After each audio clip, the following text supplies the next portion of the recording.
Most people have no idea what this man was trying to do. Still to this day, over 15, almost 20 years later, it's not in people's consciousness. They are not aware of what happened in Libya with Muammar Gaddafi.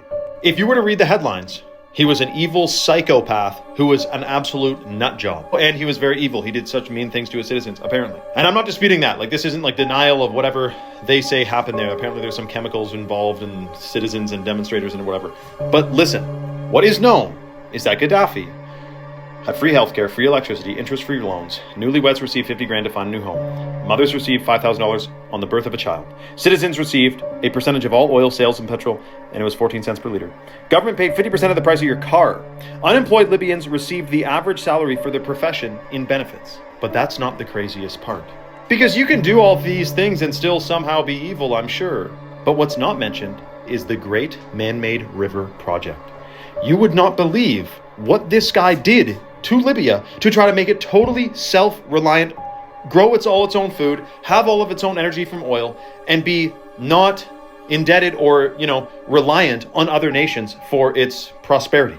They went along in the middle of the freaking desert with trucks and tractors and excavators, and they tapped into and drilled into a gigantic freshwater aquifer underneath the desert.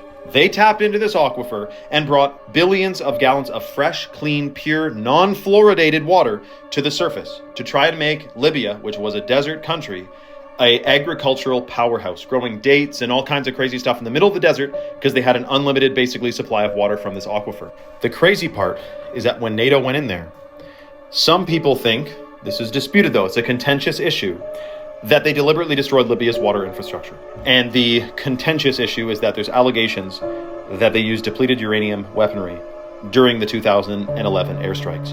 And apparently the justification was that the trucks that were drilling the wells looked like missile launching trucks. So there's that. Now, was this man truly an evil guy who did a bunch of horrible things? I'm not saying he didn't do anything bad in his life. I'm not saying he was perfect. Or, though, was he a threat to the establishment because he wanted to trade oil and not use the petrodollar and make his own gold-backed currency? I don't know.